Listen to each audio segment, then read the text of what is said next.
with me today is Sonja Haut. She's Head of Strategic Measurement at Novartis, and she can provide you quite a broad background with regard to impact measurement and valuation due to her history from finance at Novartis. And hopefully Mitch is joining in as well soon. Mitch is the Sustainability Director of BASF in North America, also with a long history in all related sustainability topics, formerly working at the United Nations. I'm introducing myself as well. I'm Christian Heller. I'm the CEO of the Value Balancing Alliance. I'm seconded by BASF to lead the Value Balancing Alliance as of today. So what I would like to ask you as soon as we are kicking off this session and at the Q&A session, please just type in all of your questions in the chat function. Sonja, Mitch, and myself will try to answer all of them as best as we can. And we are looking forward to an interesting hour. The panel is called the Value Balancing Alliance, Exploring Pilot Application and User Cases. So I just jumped out of the session analyzing the evolution of integrated multi-capital business leadership, as it was called. And I think what was rather clear in this session is that we definitely need to change as businesses how we are making decisions and how we are steering our companies. So it was also mentioned that we see this huge harmonization of reporting frameworks coming up, being the letter of intent by the 5 standard setting organizations, be it on the other hand, the consultation paper by IFRS to tap into non-financial reporting and setting up a sustainability standards board. This also linked to what we see at the World Economic Forum, the WEF-IBC metric. I think that we are entering a time of harmonization of reporting of non-financial information. And all what we can recognize as corporates as of today, this standardization process is heavily supported by legislative bodies such as the European Commission. If you're just recognizing the 2 main processes going on within the EU, which is first of all a legislation on non-financial reporting, and secondly, legislation upcoming which is called the taxonomy, which will in the end set criteria for the financial market to report about all of their global investments. The big question which we all need to ask ourselves, how do we collect the data and how do we apply the data in a meaningful, consistent, and also auditable way? And this is one of the key areas where the Value Balancing Alliance is engaged. Just a few words about the Alliance. The Alliance was founded in June last year. It's a non-for-profit organization based in Frankfurt, currently consisting of 14 international companies from various sectors and from various regions of the world. The Value Balancing Alliance is supported by the Big 4 auditing firms who are providing on a pro bono basis their methodologies, their IP, and their know-how into the work what we are doing. The Value Balancing Alliance is also mandated by the EU Commission to develop green accounting principles, and we are also part of this sustainable finance platform which is writing the legislation for the financial market. We are also working closely together with the OECD in the Business for Inclusive Growth workstream in the end to provide methodologies how you can assess international value chains. That should be enough talking about the Value Balancing Alliance because we want to hear from the practitioners. Because everything what we are doing is meant from business for business and to be applied in practice. So, Sonja, I would like to ask you if you could shed a little bit of light how and why Novartis has joined this journey of impact measurement and valuation. And secondly, what does this mean for your company and how is it changing your perspective on the way you are doing business?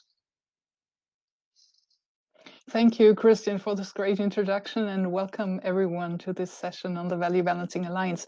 Well, for us at Novartis, we started some 5 years ago exploring impact valuation. And at the heart of this exploration was, first of all, feasibility. Christian mentioned we need to check where data might be coming from.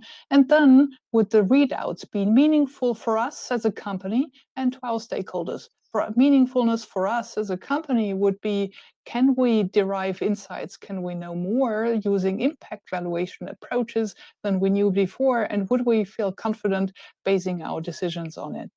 And then now, 5 years into the journey, we've scaled up from early pilots and cover now the entire business. And at that point, we could really see and enjoy the number of insights that were both available to us, but also to those we engage with in communities, our various stakeholders.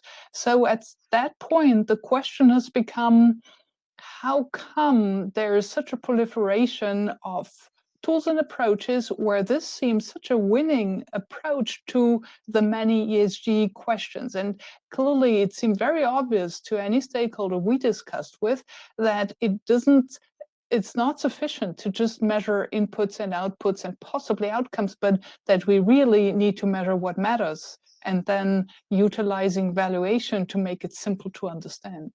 So at that point, it was paramount for us to join forces with like-minded companies to seek alignment on these methodologies and data points in the aspiration that adoption would be higher and would contribute to pathing the way to a possible standardization. I mean, it is, of course, quite an ambition to be part of the Value Balancing Alliance and try to propose a standard.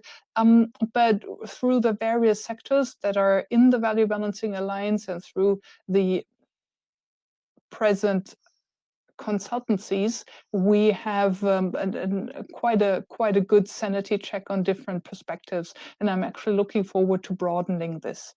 So the driver was very clearly, we felt we have something valuable in our hands and wanted to make sure that this is validated externally and shared beyond what's currently there. So I could go on for a long time on the various facets and go deep and broad. Christian, you need to guide me where to focus on next. So thanks, Sonia, for the first reflections. Mitch is sending his greetings. Unfortunately, he has really technical issues and most probably will not make it into this session. So this is another call for engagement. Please all drop in your messages, drop in your questions to Sonia, but also if you like to myself, and we are more than happy to answer them.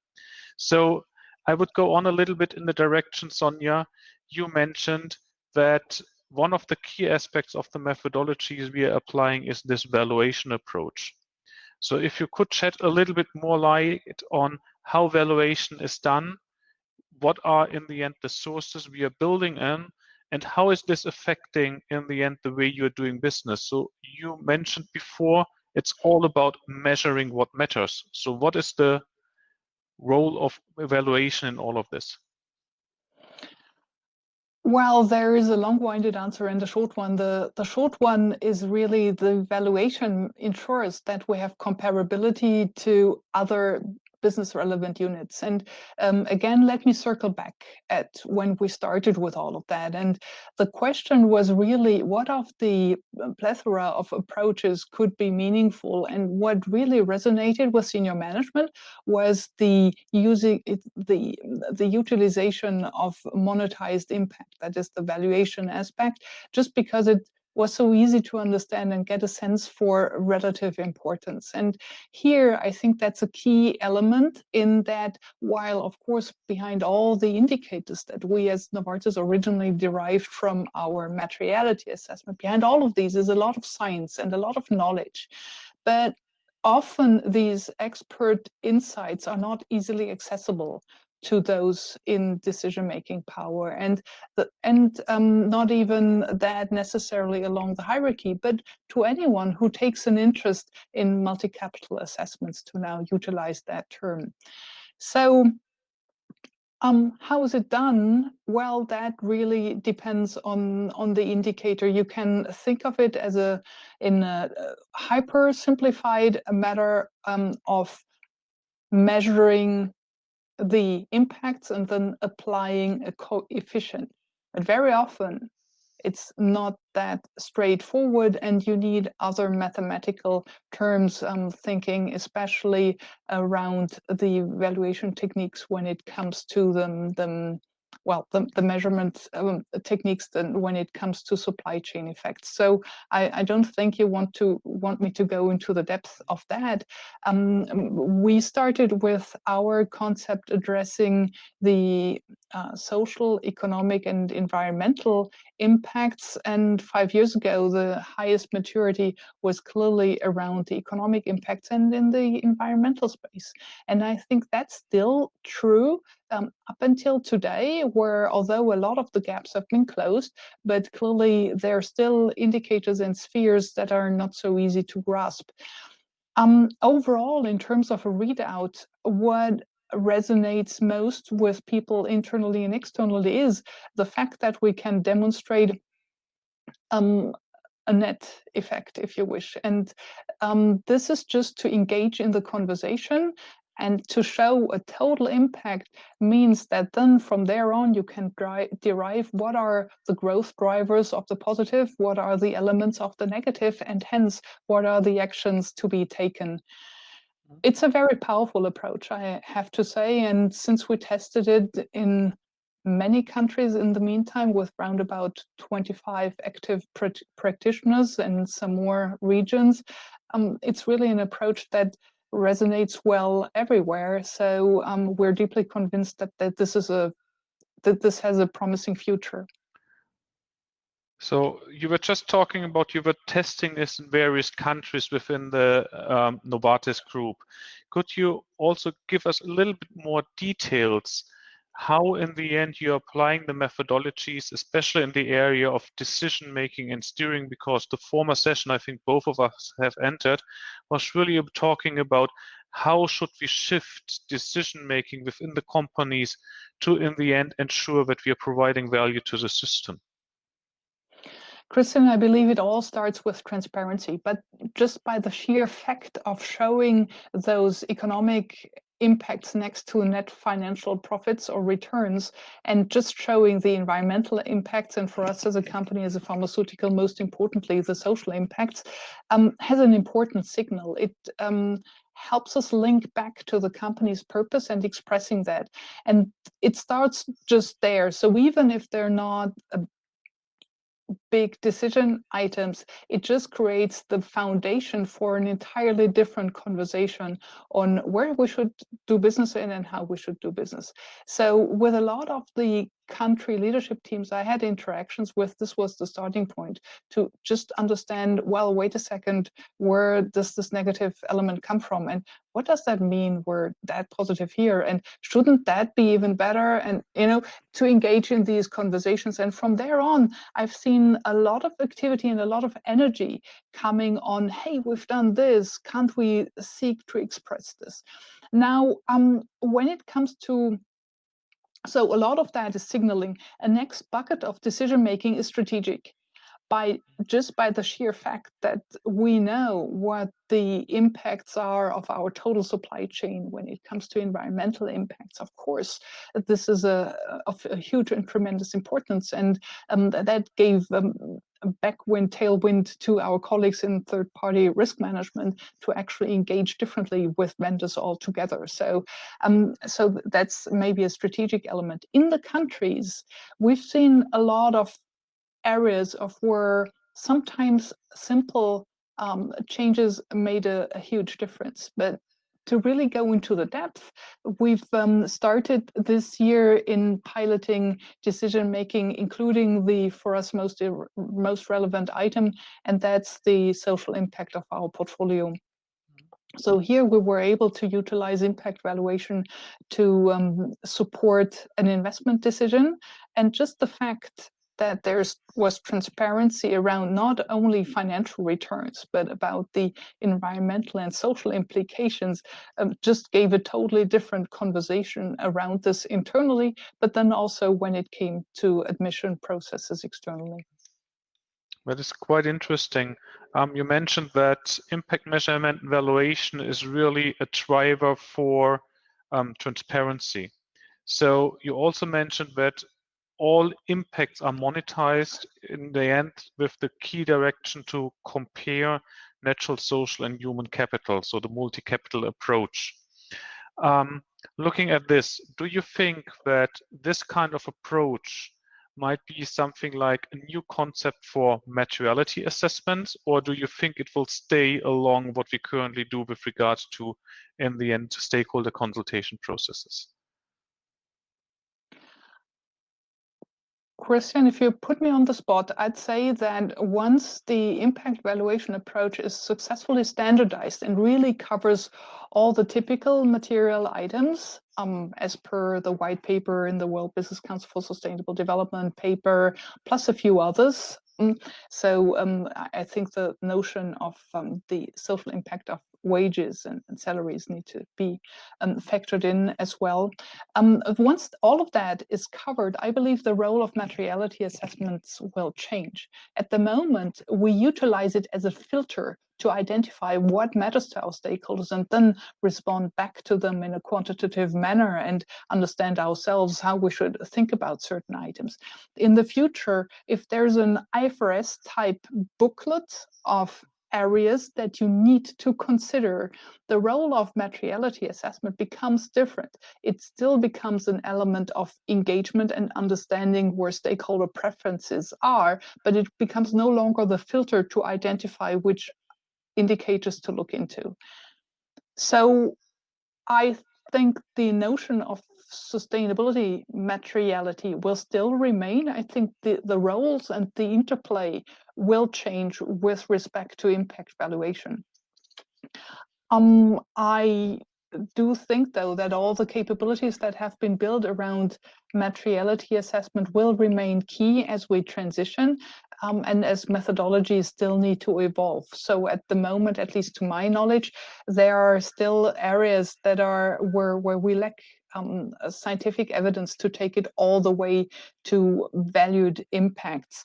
A typical one that just comes to mind would be the notion of diversity and inclusion, where there are promising approaches on showing outcomes, but to take it really to the level of impacts and valued impacts is altogether a different story. Thank you, Sonia. So you mentioned also that the whole impact measurement and valuation methodology is also used by your risk management teams. This is in the end for decision making internally. So I remember when I was being engaged in this process at BASF, there was a huge concern, especially by the communication departments, to disclose these results to the public. What is your experience at Novartis when you're looking at your stakeholder range, how they are reacting on the results? Is there any uptake? Is there any feedback to Novartis in this direction? Absolutely, Christian. So and that depends very much on the region or the country these things are communicated.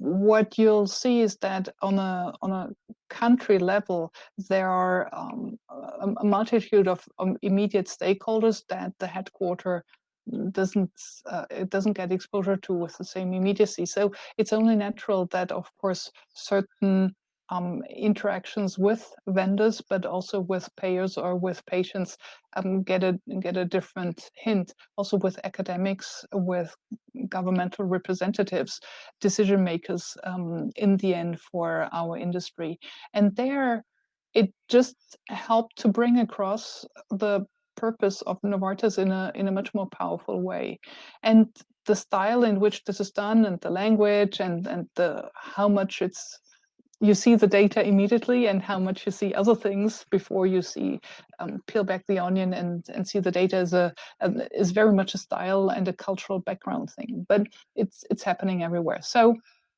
On the topic of risk management, I wouldn't be in a position to claim that we've integrated impact valuation there entirely. I think it's at the level of signaling that there are long-term risks, that there are long-term elements to be considered, but I couldn't claim it's fully operationally integrated.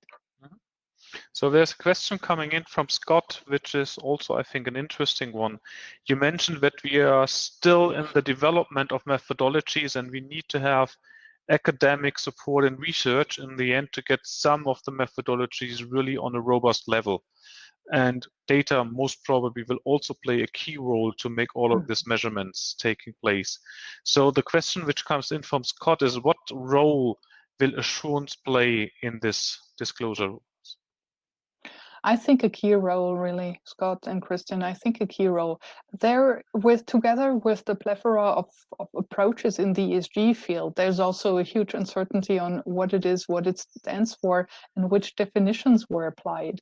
And even if you're, as a company, fully transparent on what that is, there's still this element of insecurity. So, but then again, it's by no means trivial to elevate ESG numbers to the same level of robustness as other elements of disclosures, notably financial disclosures. So I do think there's a huge catch-up needed, but that will also be enabled through more standardization. Once we're able to open up the books in the VBA and have a broader discussion even with more applicants and with other users, Christian, I believe this will help auditing firms to decide actually which processes to apply for assurance and attestation.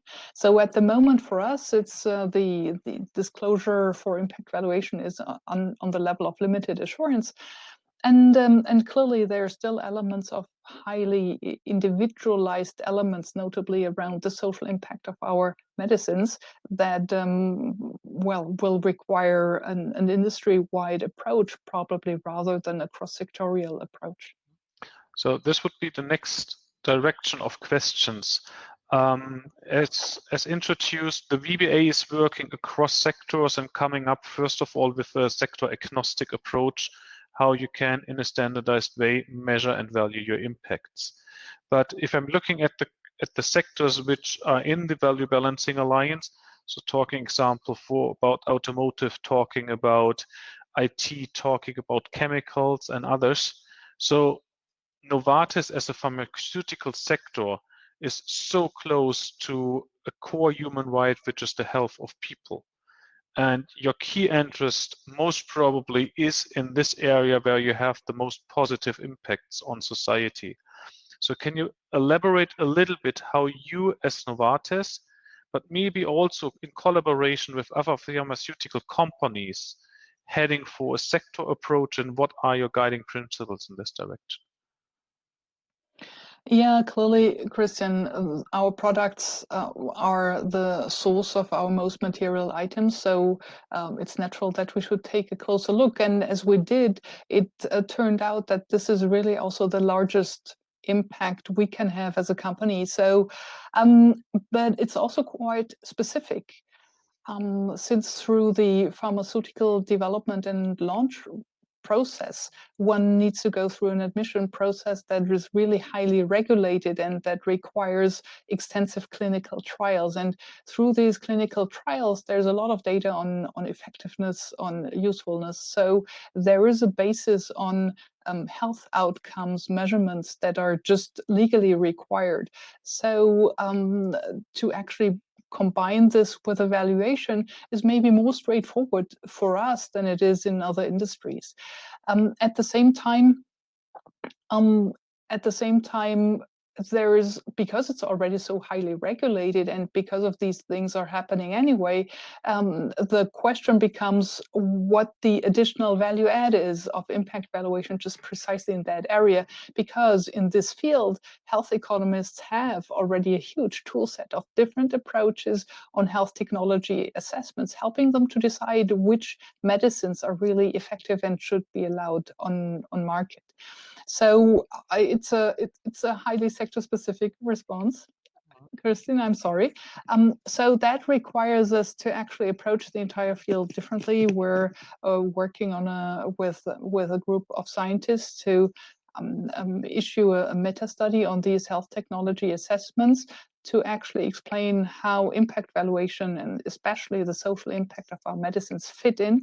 And that should pave the ground to have a sector level conversation on how to go about this approach and acknowledge basically the role impact valuation will also play for the wider sector. So we're talking about valuation of impacts. And I can just assume, but I would expect that one of the first questions being addressed to you or Novartis in general, what is your ethical argument to monetize in the end the health impact of your products? So as soon as we are monetizing life, we have ethical and moral implications. So how do you answer these questions?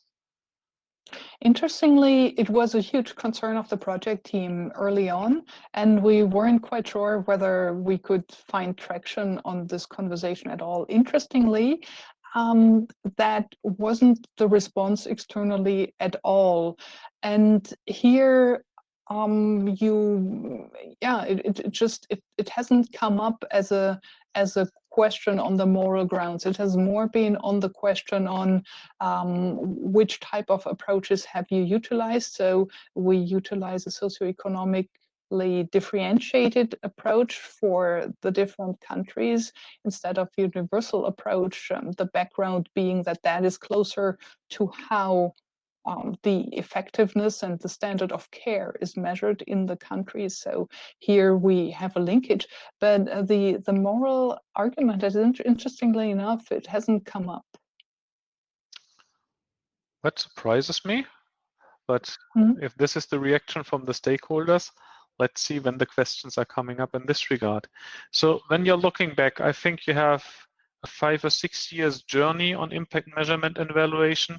Just if you rethink the first weeks and months when you started this within Novartis, what were the main challenges you faced to convince other people in your internal stakeholders to get this process going? Because I think Novartis is one of the companies who has rolled this out tremendously throughout the company, being more a bottom-up and from the crowd running this approach and not top-down. So how do you convince your internal stakeholders?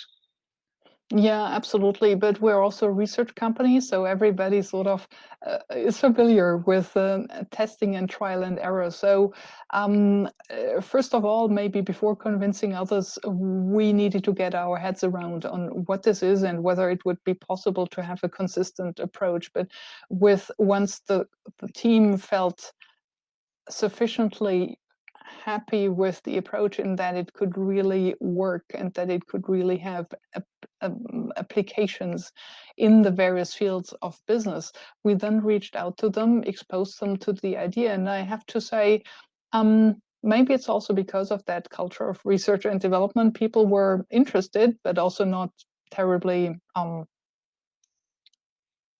engaged right from the start. It started when we could show feasibility and really could play back the results to them. And then that was really the tipping point where people saw, okay, so that's real. And wow, what would be the implications of that? And what else could we be doing if you can do that? Could you also do? So based on that spirit of what else could you be doing and what would other useful cases be, we looked for meaningful applications within the company, and then based on that, try to grow it with further exploration of new elements, of new either indicators or new capabilities and approaches, or then leverage what has been there for another country, another function wanting to get started. So really taking it up, bottom up and step by step with everyone who we believe could have an interest, and that's how we actually gain traction. When was the decision made that you're running this not just on a country level or via certain units, but you really bring this up to the corporate level? And what was the reasoning behind? Well, Christian, that was clear right from the start. At that point in time, I was working in the accounting department, and to me, it was clear that whatever we set up needed to mimic that structure, in that we have a link, a fluid link from the country level reporting units up until corporate. To me, that was a sanity check built in that would help to just embed the entire thing. And then with that capability, of course, the first stakeholders was really also the board to understand our total environmental impact. And then from there on, we got the support to move on beyond. So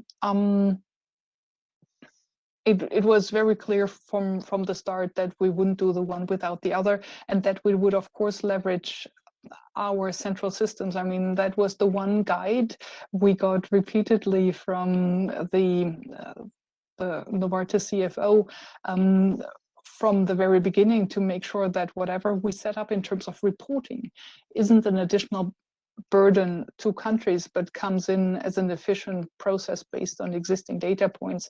And at times that was challenging, but at the same time, it helped us focus and structure the processes in a way that really directly integrate with the existing record to report processes.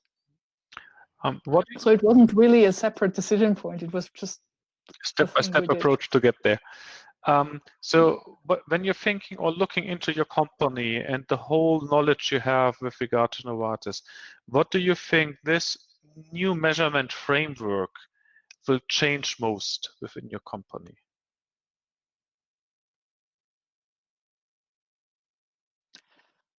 Well, we're at different paces. You know, I at some point back, professor for innovation management has said, well, some people live already in the future, and it was the idea of combining tech innovation and other innovations with other places that are not yet affected, or that don't enjoy these innovations yet. And I think that's true for every idea, and particularly in the ESG disclosure field and in the topic of impact valuation, that actually covers both the ESG reporting side and internal decision making from a multi-capital point of view.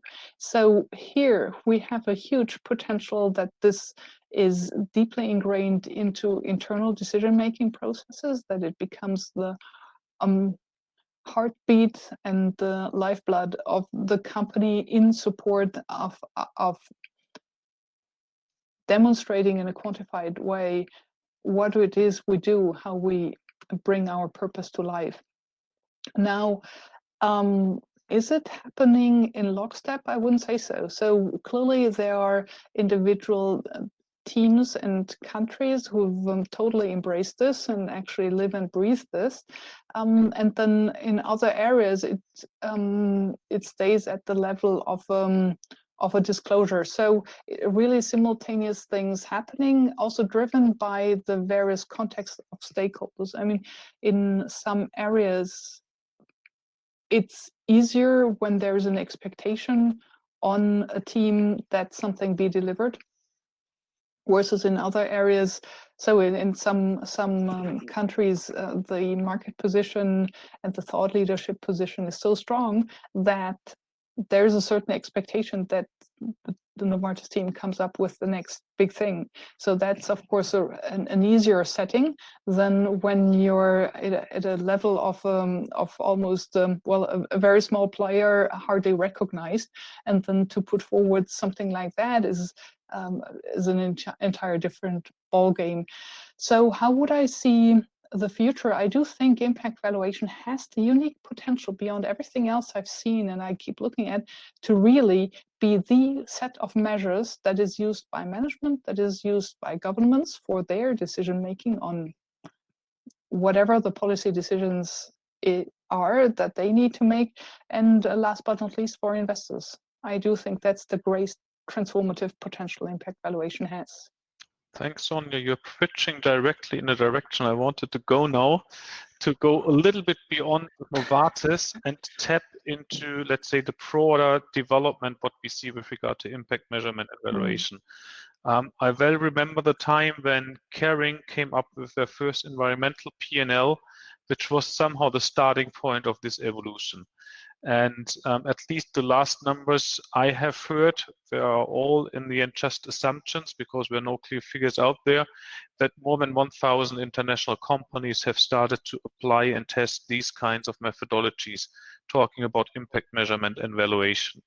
So still it looks that everybody sees a huge potential in, but we are lacking really a broad and meaningful uptake.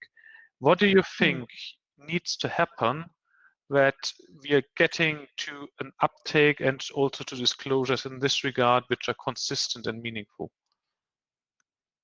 It's interesting you should name that high a number, Christian. I mean, the 2019 Harvard Business Review research has looked at 56 practitioners who disclosed their results in either social impact or environmental impact or on the product level. And so if there's truly 1,000 or so companies experimenting with that, that's already quite huge. Now, what helps or what's required is that all of these voices, as they exist, chime in, and we get to a point where we have an agreement. So that sounds a bit too much to expect from humankind, but I do think, as we're united behind the belief that this really can make a difference and is so meaningful, I'm pretty convinced that actually a standardization and alignment is within reach. So, and herewith, I think, especially when we come from the angle of disclosures whereby all companies are the same. On the angle of decision making, I believe there will be more wiggle room and it will take more time. But you ask me, what would it take? So I see two elements. There is one stream that is uptake through demand from the investors. So for that, there would be needed a meaningful number of companies using and disclosing impact valuation in a complete enough manner for investors to place their models on. One path. The other path is the one through legislation and policy. Should policymakers and standard setters agree that there's such a potential in impact valuation that supports them in their shaping of the future of their countries and the nations they are in charge of, then that would be a game changer from that element. So the title of this discussion is all about the Value Balancing Alliance. So what are the reasons why Novartis has joined the alliance, and what are your expectations with regard to the outcome? Yeah, Christian, very obvious. Since we have been active in impact valuation for a long time, we had looked for partners, and there were partners, actually not the 1,000 that you mentioned just now, a smaller group of companies as practitioners of impact valuation. And in the impact valuation roundtable, we started to exchange, but at some point it became clear that we can't transcend beyond a certain level unless there's a stronger adoption and unless we agree on some of the basics on the methodology side and on the data side. So it was quite clear that we'd join any market-led activity that would seek to address this.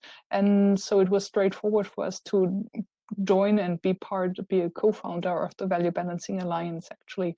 So the expectation is clearly that we come up with a standardization that helps other companies to more easily adopt the approaches to help them get started, but also have something in our hands to prepare the path for this uptake through one of the two elements that I mentioned earlier. So either through the investor side or the policy maker side. And both communities need something that comes from more than just a single company saying, hey, we found something that we really find intriguing and useful for us. Both communities would look for something market tested by several companies. They would look for something that is validated through more eyes than just one industry. So all of these very good and strong arguments that we joined. And I think the exchange with the other companies has been quite valuable to solidify the insights and the approaches we've had so far. Thanks, Sonia.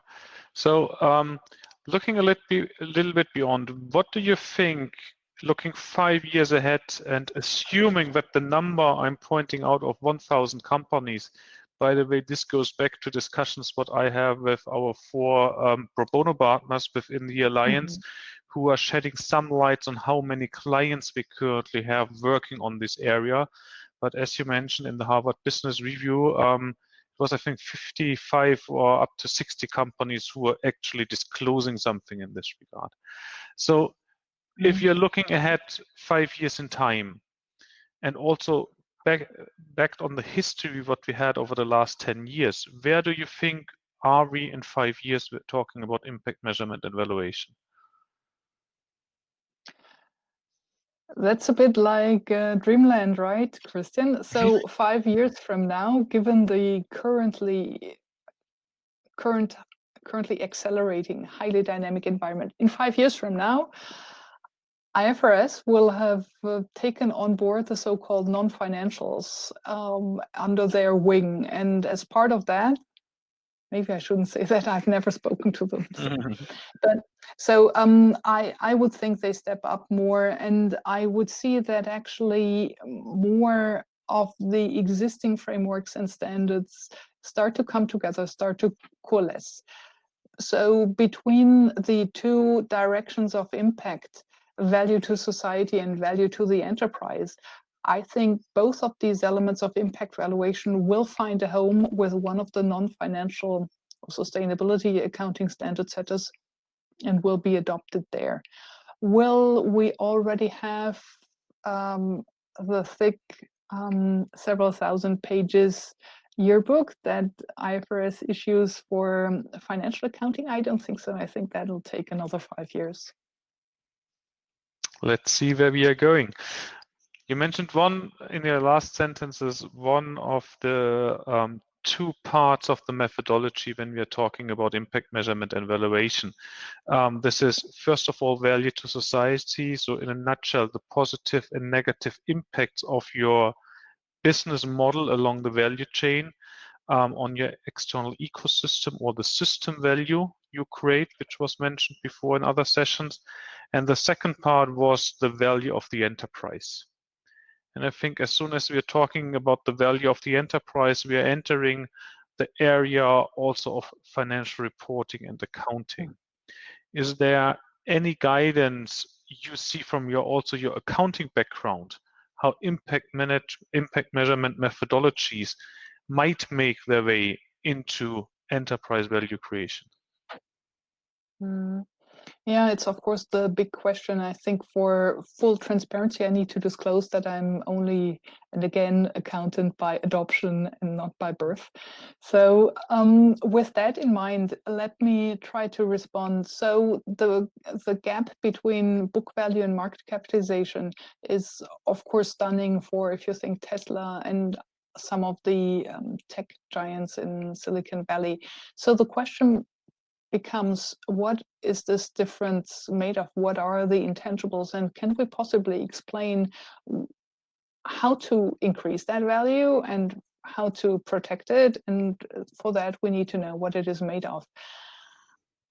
It is not so straightforward though, and I only know a few examples of companies who've started to do that. I'm not aware of any complete approach that has been shared. I know of one company who claims to have done that to completion, but they are quite secretive. So the value to the enterprise is still underexploited, Christian, I believe, for the moment. Assuming that we have companies also in this conference who are really considering how to start this journey, how to look into these new techniques of performance measurement, what would be your advice to them after 5, 6, 7 years of experience across Novartis? On how to get started, Christian? Yes, correct. The advice would, well, so if it's hyper urgent to get started, read through the white paper that was disclosed in May 2017 on operationalizing impact valuation. Take that to heart and get started on getting the data points in support of their proposed indicators. If you can wait just a little bit, then in early 2021, Christian, I hope we can disclose the Value Balancing Alliance methodology for others to get into this. And that would be, I hope, a jump starter for companies. Of course, your feedback will be required on whether it did the trick, but we would hope that instead of really collecting individual items and coalescing into a coherent approach for our company, so this is how we started, that the availability of a coherent framework should greatly accelerate the process for each and every company. Interesting that Rainer puts in the question if there's any way, possibility, how to understand the methodology Novartis applies in more detail.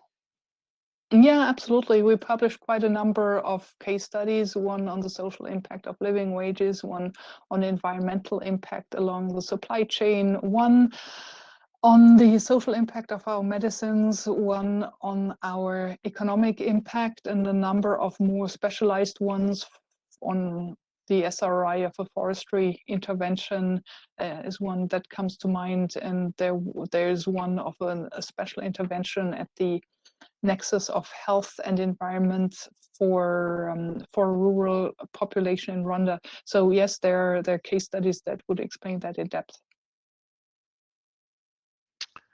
So I'm asking now also, and opening this up to the group again, if there are any additional questions you want to ask Sonia, and just be aware she's most probably one of the most experienced person in this area. So if you have anything on your mind, please chip it in now.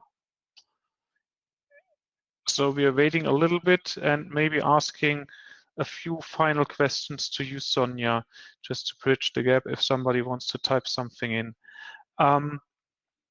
I think we have started to build all of this up on the Caring EP&L and the first starting points from Caring and Puma before.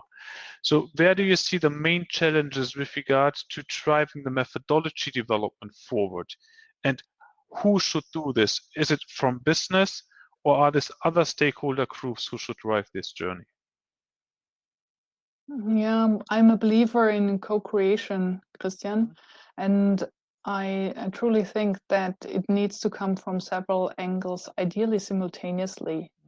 It doesn't need the whole world, but a few groups that knock their heads together and share what's important for them and what are the elements that they are looking for such a methodology. I do believe there is an edge in any market-led activity in that the practitioner's view is so important. I mean, pre-Value Balancing Alliance, the group of the Impact Valuation Roundtable was so wonderful to just exchange with other companies who are on a similar journey and see how far they can scale new indicators, which additional areas they're exploring, what paths have worked for them, which are the lessons learned, what hasn't worked for them, and why. So I think practitioners have an edge in precisely that, in the capability of piloting. Should others step up at the same time and ideally work together? I absolutely think so. Absolutely. I'm quite impressed with the advances, for example, performed by the Impact Management Project. And I think groups like that to really drive conversations are required to then bridge the gap between companies and investors, and simultaneously at the same time there needs to be a bridge to policymakers to understand their needs of rigor and depth. So ideally there is an ecosystem moving ahead. Christian. So looking also at the time, I'd really like to thank Sonia for running the whole show today. I know that Mitch, he sent 2 or 3 times already also via email to me his apologies that somehow his computer was really not working. He really tried to dial in. But in this regard, Sonia, many thanks taking the time. I know it's a bit late in Switzerland, so thanks for joining in. For all of the others who joined the session, I hope you got some insights around the work of the Value Balancing Alliance, which is in the end about standardizing a methodology, how you can measure and value the corporate responsibility across the value chain, be it its impact on society, but also about the enterprise value in general, what you have as a company. So many thanks for joining in.